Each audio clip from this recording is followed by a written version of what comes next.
Hello everyone. तो कैसे हैं आप सभी। तो जनवरी से लेकर अगस्त तक के करंट अफेयर्स का हम रिवीजन कर रहे हैं। उसी में अब हम इकोनॉमी सेक्शन को देखते हैं। तो सबसे पहला जो करंट अफेयर्स है वो है आरबीआई सरप्लस ट्रांसफर। ठीक है।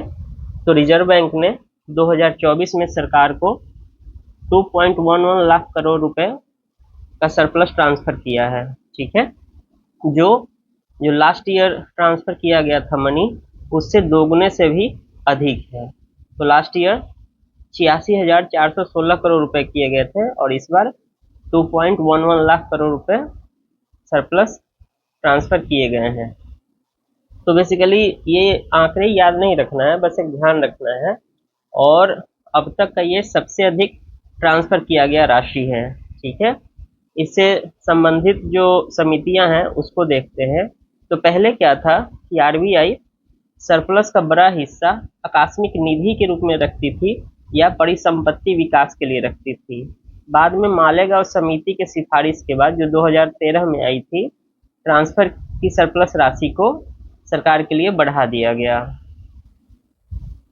तो इससे संबंधित जो समितियां हैं उसमें है वे वी सुब्रमण्यम समिति जो 1997 में बनी थी, उषा थोराट समिति जो 2004 में बनी थी, वाईएच मालेगांव समिति जो 2013 में बनी और विमल जालान समिति जो 2018 में बनी।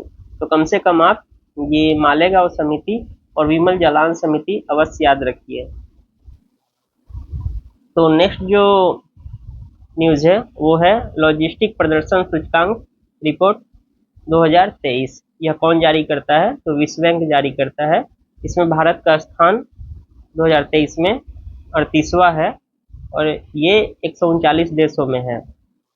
2018 में इसका स्थान 44वां था, जिससे 6 स्थान सुधार हुआ है।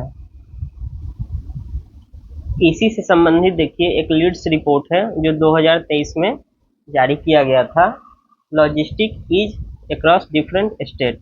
ठीक है। तो इसमें देखिए कोस्टल एरिया, तो जो कोस्टल स्टेट है, देखिए ये जो लीड्स रिपोर्ट है 2023, ये 3 कैटेगरी में डिवाइडेड होता है, अचीवर्स, फास्ट मूवर्स और एस्पायर्स। ठीक है। तो कोस्टल रीजन में अचीवर्स श्रेणी में आंध्र प्रदेश, गुजरात, कर्नाटका और तमिलनाडु शामिल है, जबकि फास्ट मूवर्स कौन है? केरल और महाराष्ट्र।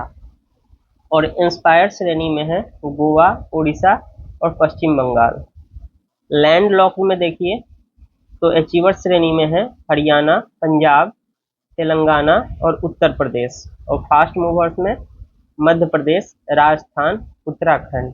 और इंस्पायर्स में बिहार, छत्तीसगढ़, हिमाचल प्रदेश और झारखंड। पूर्वोत्तर के राज्यों में देखें तो अचीवर्स में असम, सिक्किम और त्रिपुरा शामिल है, जबकि फास्ट मूवर्स में अरुणाचल प्रदेश और नागालैंड शामिल है। और एस्पायर्स में मणिपुर, मेघालय और मिजोरम। तो बेसिकली कम से कम अचीवर श्रेणी में कोस्टल और लैंड लॉक तो अवश्य याद रखें, क्योंकि कभी कभी क्या होता है ऑप्शंस में ये पूछ लिए जाते हैं।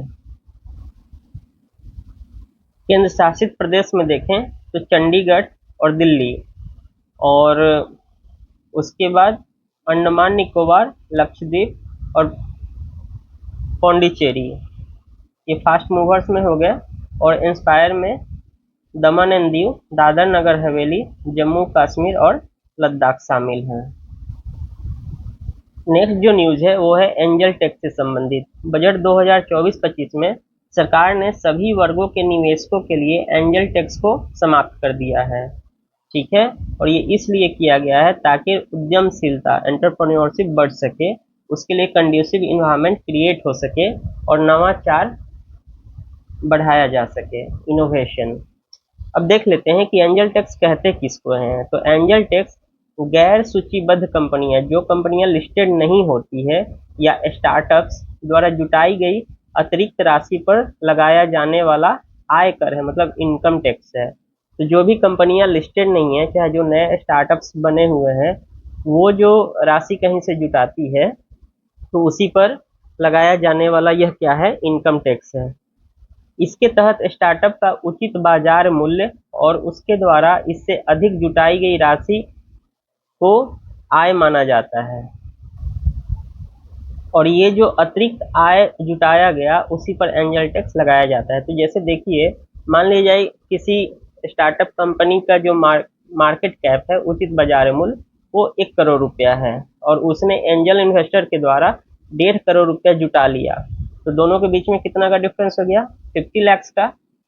तो जो 50 लाख है उसी पर एंजल टैक्स लगेगा, और पहले लगता था, लेकिन अब सरकार ने इसे हटा दिया है। पहले जो एंजल टैक्स लगाया गया था 2012 में आया था, तो उस समय कहा गया था कि मनी लॉन्ड्रिंग और कर चोरी पर अंकुश लगाएगा। नेक्स्ट जो न्यूज है ट्रांसशिपमेंट पोर्ट से संबंधित है।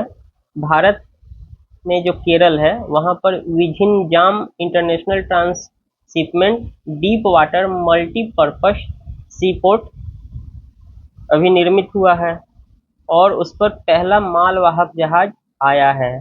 ठीक है, तो ये ध्यान रखिएगा कि विझिंजाम इंटरनेशनल ट्रांसशिपमेंट जो पोर्ट है वो कहाँ है? केरल में, और केरल सरकार के स्वामित्व में ही यह पोर्ट आता है।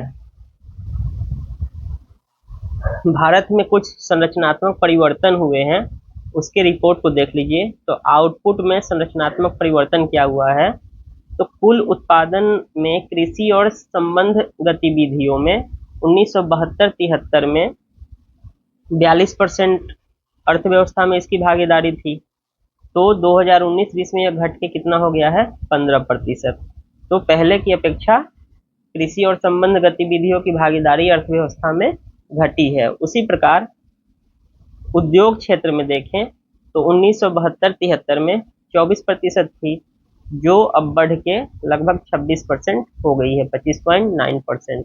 तो उद्योग क्षेत्र में बढ़ा है। उद्योग क्षेत्र में क्या क्या शामिल है? माइनिंग सेक्टर, कंस्ट्रक्शन, मैन्युफैक्चरिंग और यूटिलिटीज। ठीक है, ये ध्यान रखिएगा।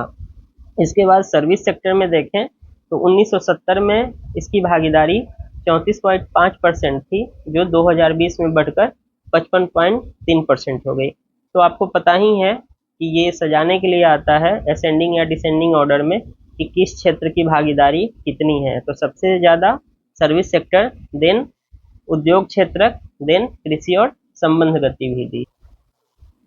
इसी से संबंधित रोजगार सेक्टर में देखिए तो कृषि की भागीदारी 1972-73 में 73.9% रोजगार देती थी, जो अब घट के कितना हो गया है? 42% 2018-19 तक। उद्योग क्षेत्र का देखिए तो 1972-73 में कितना था? 11.3% यह रोजगार देती थी, अब इसकी भागीदारी बढ़ के 24% हो गई है, तो लगभग दोगुना हो गया है।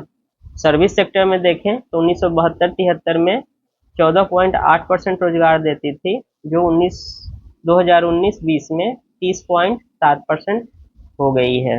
ये भी क्या हुआ है? दोगुना हो गया है। अनऑर्गेनाइज सेक्टर की बात करें तो 1983 से लेकर 2019 के बीच में गैर कृषि क्षेत्र की हिस्सेदारी 20% बढ़ी है। ठीक है, और सबसे ज़्यादा जो नौकरियां सृजित भी हुई है वो अनऑर्गेनाइज सेक्टर में ही हुई है। एक और बात जो यह रिपोर्ट शामिल करता है वो ये है कि शहरीकरण बहुत तीव्र गति से बढ़ रहा है। ऐसा माना जा रहा है कि 2036 तक भारत में शहरी जनसंख्या 600 मिलियन लगभग 60 करोड़ हो जाएगी, जो कुल आबादी की 40% होगी। ठीक है, 2011 की जनगणना के अनुसार देखें तो देश में 31% जनसंख्या जो है शहरों में निवास करती है, जो 1971 में कितना थी? तो 20% थी। नेक्स्ट है सस्टेनेबल डेवलपमेंट गोल्स के बारे में, सतत विकास लक्ष्य। तो यूएन ने सतत विकास लक्ष्य रिपोर्ट 2024 जारी किया है, और इसको जारी करने वाली संस्था कौन है? तो यूएन की आर्थिक और सामाजिक मामलों के विभाग द्वारा यह जारी किया गया है। ठीक है, सबसे पहले ये जान लीजिए कि सतत विकास वर्ड जनरेट कहाँ से हुआ है। तो 1987 में ब्रेटलैंड कमीशन रिपोर्ट आई थी, उसी ने सतत विकास को परिभाषित किया था। ठीक है, बाद में 2000 में यूएन ने क्या लक्ष्य निर्धारित किया? एमडीजीज मतलब मिलेनियम डेवलपमेंट गोल। तो मिलेनियम डेवलपमेंट गोल कब आया? 2000 में। 2015 में क्या गया? तो SDG, ठीक है, सस्टेनेबल डेवलपमेंट गोल्स आ गए, ठीक है। सतत विकास का लक्ष्य एजेंडा कब तक का रखा गया है? 2030 तक का। तो 2015 में आया तो 15 सालों का लक्ष्य रखा गया है। इसके अंतर्गत क्या है? 17 लक्ष्य निर्धारित किए गए हैं और 169 उप लक्ष्य निर्धारित किए गए हैं, जिसको हमें 2030 तक प्राप्त करना है। तो ये देखिए 17 जो हमारे लक्ष्य हैं SDG में, वो है, फर्स्ट है नो पॉवर्टी, सेकेंड है जीरो हंगर, थर्ड है good health and well being, fourth है क्वालिटी एजुकेशन, फिफ्थ है जेंडर इक्वालिटी, सिक्स है clean water and sanitation, seventh है affordable and clean energy, eight है decent work and economy growth, ninth है industry innovation and infrastructure, tenth है reduce inequalities, 11th है sustainable cities and communities, ठीक है, 12th है responsible consumption and production, 13th है climate action, 14th है life below water, 15th है life on land, 16th है प्लेस एंड जस्टिस, और 17th क्या है? Partnership for the goals. तो ये याद करना है क्योंकि ये कई बार एग्जामों में पूछे जाते हैं। अब इन लक्ष्यों से संबंधित भारत की स्थिति क्या है वो देख लीजिए। तो जो SDG 3 है, ठीक है, तो मातृ मृत्यु दर का अनुपात 2014-15 में कितना था? 130, जो 2018 से 20 के बीच में घट के कितना हो गया है? 97। एक चीज ध्यान रखिएगा कि मातृ मृत्यु दर जो होता है वो हम प्रति 1 लाख पर काउंट करते हैं, ये नहीं आप समझ लीजिएगा कि 1000 पर, कई बार कंफ्यूजन हो जाता है। SDG 4 में हम एजुकेशन की बात किए थे, तो उच्च माध्यमिक शिक्षा में सकल नामांकन अनुपात कितना हो गया है? तो 2015-16 में यह था 48.32% से बढ़कर ये 57.60 हो गया है। तो हायर एजुकेशन में नामांकन क्या हुआ है? बढ़ा है। SDG 6 में देखिए, तो क्लीन वाटर की हमने बात की थी, तो ग्रामीण क्षेत्रों में साफ पेयजल का उपयोग करने वाली आबादियों का परसेंटेज क्या हुआ है? बढ़ा है। ये 94.57% से बढ़ के 99.29% हो गया है, ठीक है। तो ये आंकड़े आपको याद नहीं रखना है, लेकिन हाँ, ये मातृ मृत्यु दर का आप याद रख सकते हैं, और ये अन्य का कि हाँ किसमें बढ़ा है, कम हुआ है, ये आपको पता होना चाहिए। जैसे क्लीन एनर्जी SDG 7 में था, तो नवीकरणीय ऊर्जा उत्पाद की स्थापित क्षमता हमारे पास कितनी है? तो 2014-15 में यह थी 63.25 वॉट, अब बढ़ के कितनी हो गई है? 136.56 वॉट प्रति व्यक्ति, ठीक है। तो प्रति व्यक्ति हमारी उपलब्धता बढ़ के 136.56 हो गई है, तो ये ध्यान रखना है। देखिए, तो भारत के कोयला क्षेत्र के बारे में जानिए। तो हमारे पास दुनिया की कोयले का 5वां सबसे बड़ा भूगर्भीय भंडार है, ठीक है। तो जो हमारे पास कोयला भंडार है उसमें हमारा स्थान कितना है? वर्ल्ड में 5th पोजीशन पे है। दुनिया में कोयले का सेकंड हम सबसे बड़ा उपभोक्ता है, कंजम्पशन हमारा क्या है? 2nd पोजीशन पे है। हम आयात भी जो कर रहे हैं उसमें भी हमारा पोजीशन क्या है? दूसरा है, ठीक है। और बिजली उत्पादन क्षमता में कोयले का इस्तेमाल हम कितना करते हैं? तो 50.7% हमारी निर्भरता कोयला और जो लिग्नाइट है उस पर बनी हुई है। भारत में सबसे अधिक कोयला भंडार कहाँ है? तो उड़ीसा, झारखंड और छत्तीसगढ़ में है, तो ये ध्यान रखिए। तो यहाँ देखिए world bank group guarantee platform, तो वर्ल्ड बैंक ने गारंटी प्लेटफॉर्म लॉन्च किया है, और यह कब लॉन्च हुआ है? 2024 में ही यह लॉन्च किया गया है वर्ल्ड बैंक समूह के द्वारा, ठीक है। ये किस लिए लॉन्च किया गया है? तो व्यवसाय करने के लिए। विश्व बैंक समूह ने क्या किया है? विश्व बैंक समूह गारंटी प्लेटफॉर्म को लॉन्च किया है, ठीक है। यह विश्व बैंक समूह की सभी गारंटी प्रदाता संस्थाओं के सभी गारंटी उत्पादों और विशेषज्ञों को बहुपक्षीय निवेश गारंटी एजेंसी, जिसको मीगा कहते हैं, उससे जोड़ेगा। ठीक है, तो ये जो प्लेटफॉर्म है जिसमें ये डायरेक्ट जो है, जो वर्ल्ड बैंक ग्रुप में मीगा जो संस्था है उससे जितने भी उत्पादों को गारंटी दी गई है और जो विशेषज्ञ हैं उन सब को डायरेक्टली कनेक्ट कर देगा। तो अब देखिए वर्ल्ड बैंक समूह में कितनी संस्थाएं हैं, तो 5 संस्थाएं इसमें साझेदार हैं। सबसे पहला है IBRD। IBRD अंतर्राष्ट्रीय पुनर्निर्माण और विकास बैंक, इसको बोलते हैं international bank for reconstruction and development. इसकी स्थापना कब हुई थी, तो 1944 में ही इसकी स्थापना की गई थी। ये क्या करता है कि जो अर्थव्यवस्थाएं होती है उनको दीर्घकालिक ऋण उपलब्ध कराता है। ठीक है, तो IBRD का काम क्या है, दीर्घकालीन लोन देना। फिर है IDA।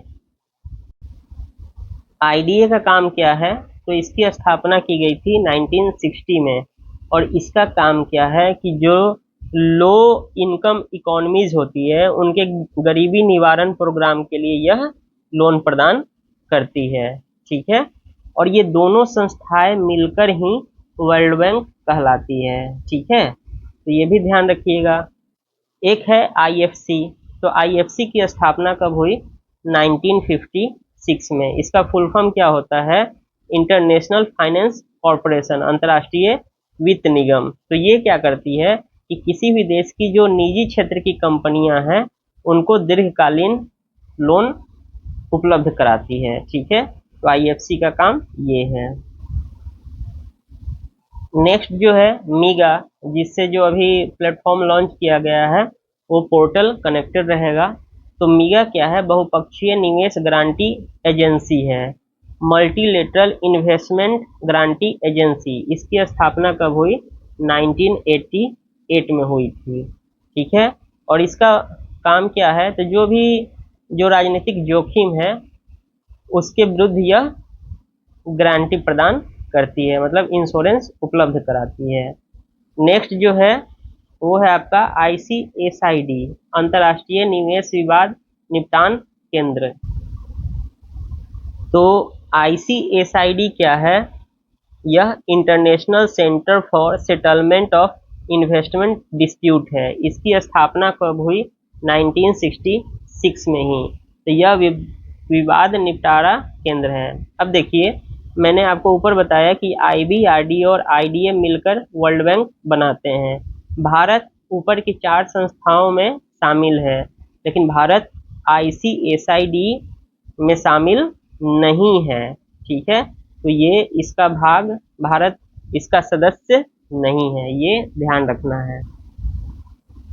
नेक्स्ट जो न्यूज है फाइनेंशियल इंक्लूजन इंडेक्स है, और ये कौन जारी करता है, तो RBI जारी करती है, तो ये आपको ध्यान रखना है।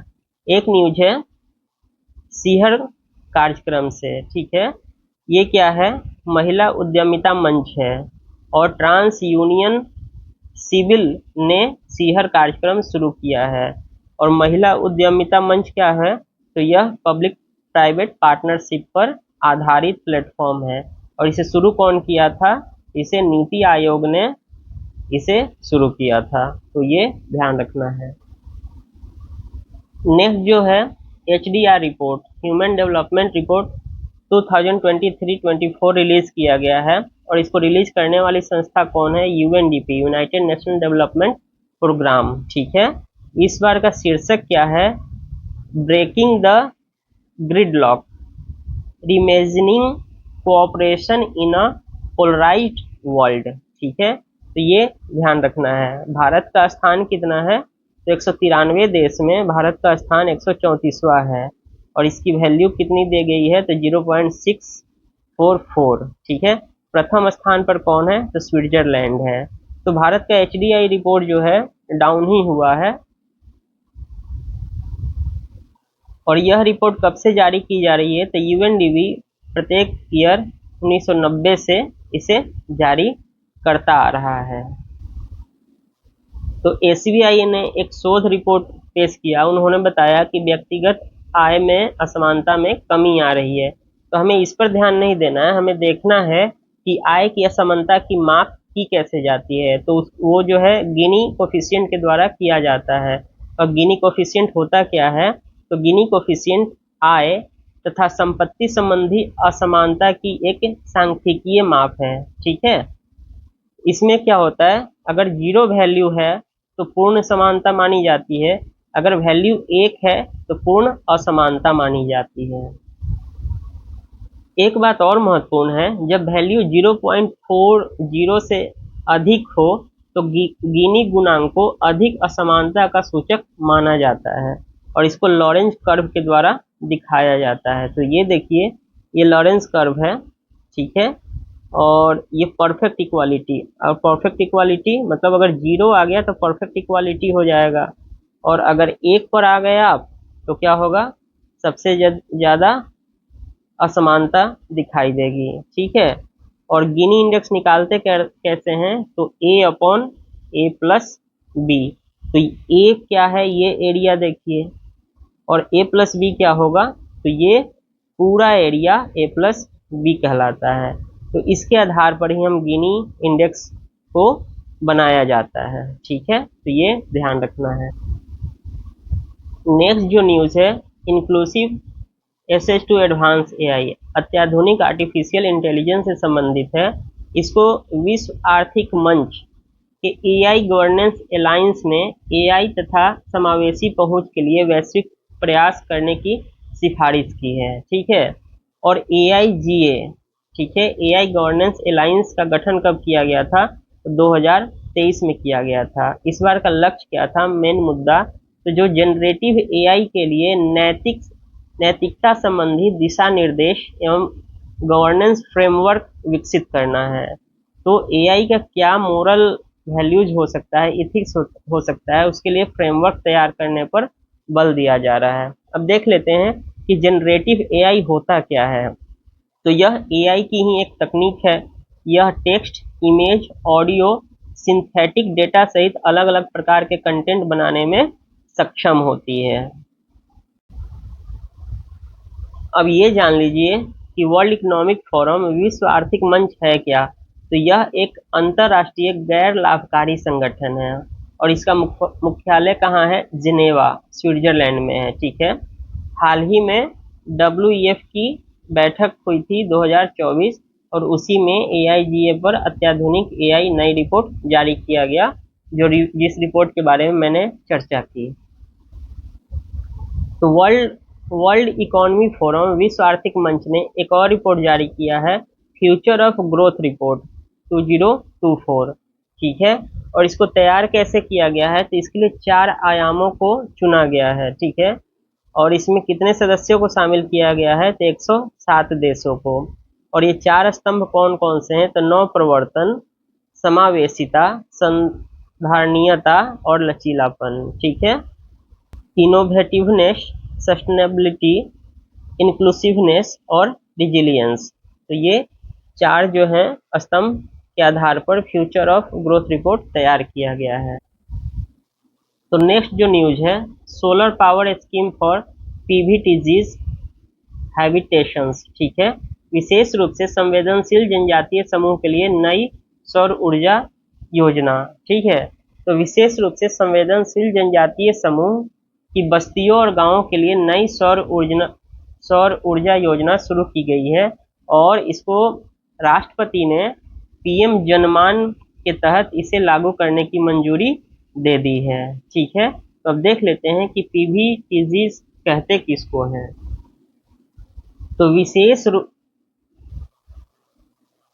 तो देखिए, विशेष रूप से कमजोर जनजातीय समूह, पार्टिकुलरली वनरेबल ट्राइबल ग्रुप क्या होता है, तो ये केंद्र सरकार द्वारा अनुसूचित जनजातियों की सूची में से निर्धारित किया गया है। ठीक है, और इसके बारे में सबसे पहले सिफारिश किसने की थी, तो UN ढेबर आयोग, और ये आयोग कब बना था, 1961 में।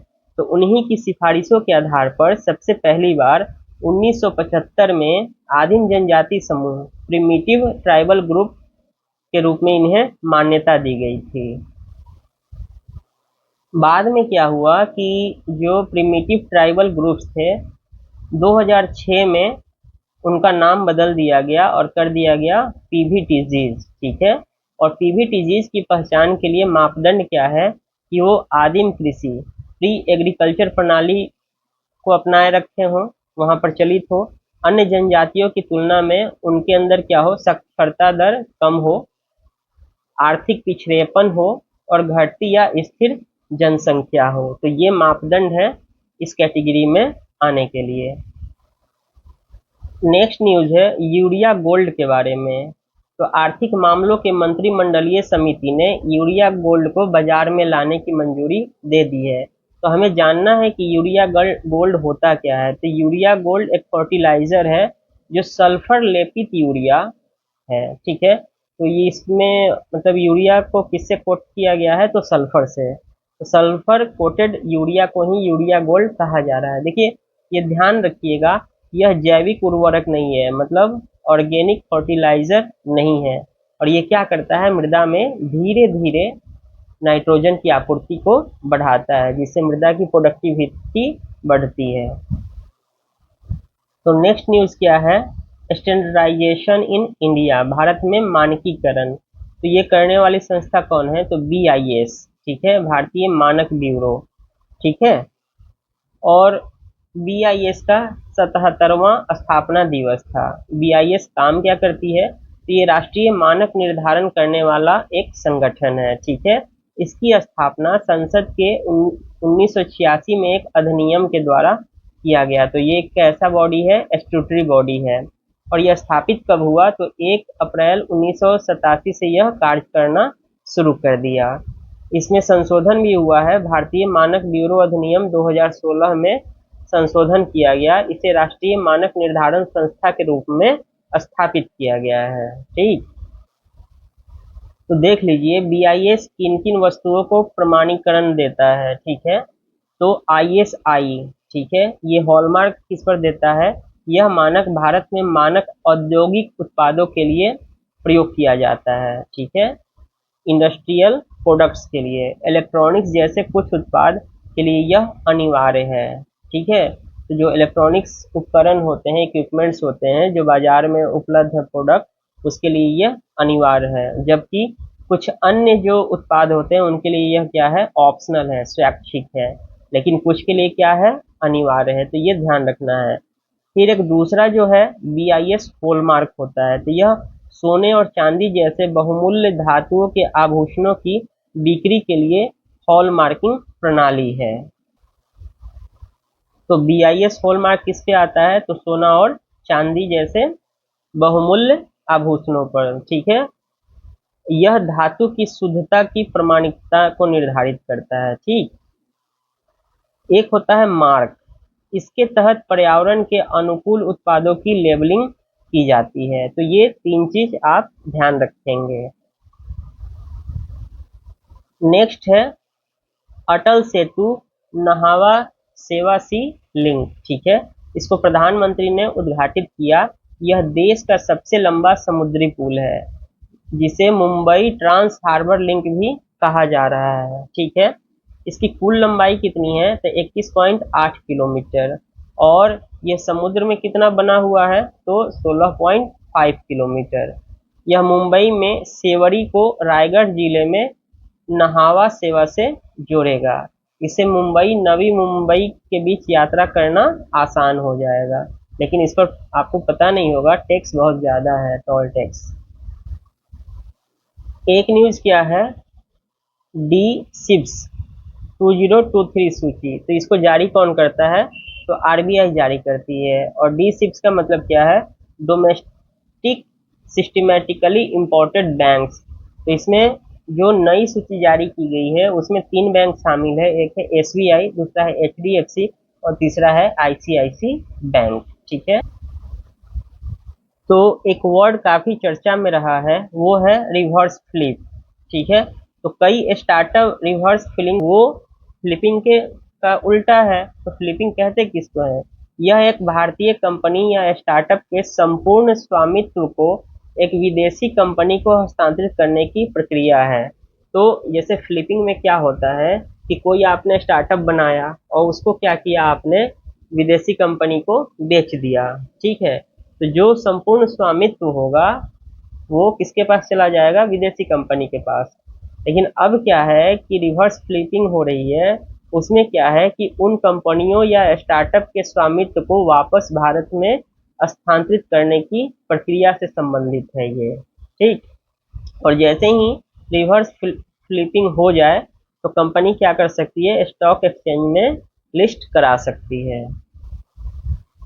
तो एक रिपोर्ट है प्रत्यक्ष कर जीडीपी अनुपात से, ठीक है, जो डायरेक्ट टैक्स लगता है और जीडीपी का अनुपात है, पिछले 15 वर्षों में सर्वोच्च बन गया है, ऐसा सीबीडीटी ने कहा है, केंद्रीय प्रत्यक्ष कर बोर्ड ने कहा है कि 2023 में यह 6.11% पहुंच गया, ठीक है। तो ये ध्यान रखिए। अब एक वर्ड होता है टैक्स बुआयंसी, कर उछाल। तो 2021-22 में यह 2.52 था, लेकिन यह 2022-23 में घट के 1.18 रह गया है। तो जो कर उछाल है उसमें गिरावट आई है। कर उछाल होता क्या है? तो कर उछाल जो टैक्स बुआयंसी है, जीडीपी में वृद्धि के सापेक्ष कर संग्रह की दक्षता की माप है। तो जीडीपी अगर बढ़ रहा है उसमें आपका कर संग्रह कितना हो रहा है वो टैक्स बुआयंसी दिखाता है।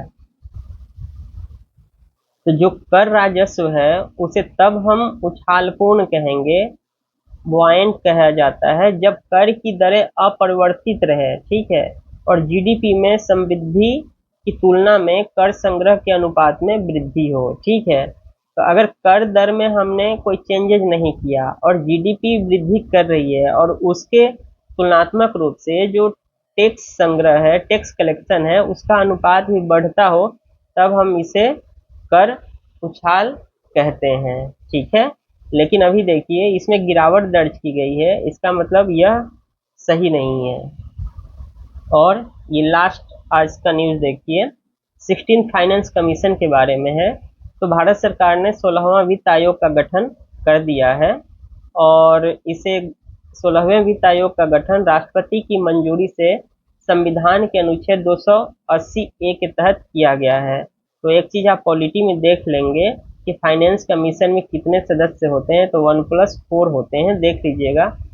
और एक अध्यक्ष होते हैं, 4 अन्य सदस्य होते हैं। तो ये 4 अन्य सदस्य किसकी क्षेत्र से संबंधित होते हैं, ठीक। तो 16वें वित्त आयोग जो फाइनेंस कमीशन है उसके अध्यक्ष कौन है? तो नीति आयोग के पूर्व उपाध्यक्ष अरविंद पनगड़िया को इनका अध्यक्ष बनाया गया है। ये अभी विभिन्न राज्यों के दौरे पर है। अभी हाल ही में इन्होंने तेलंगाना और आंध्र प्रदेश का दौरा किया है।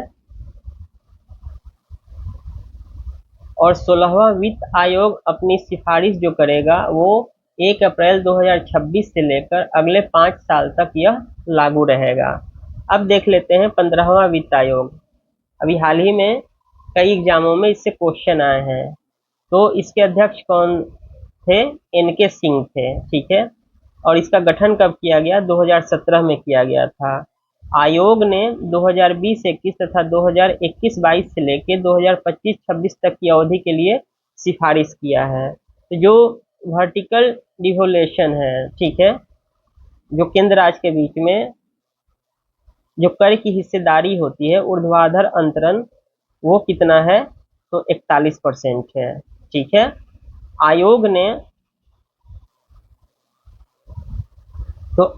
ने जो राजकोषीय घाटा है उसको कम करके जीडीपी का 4% तक सीमित रखने का सुझाव दिया था, ठीक है। इसके अलावा आयोग ने क्षैतिज अंतरण, ओरिएंटल डिवोल्यूशन के लिए 6 मापदंडों को अपनाया है, उसको भी हम देख लेते हैं। तो देखिए इसके जो अध्यक्ष हो गए श्री एनके सिंह हो गए, अन्य जो सदस्य उनके बारे में भी जान लीजिए।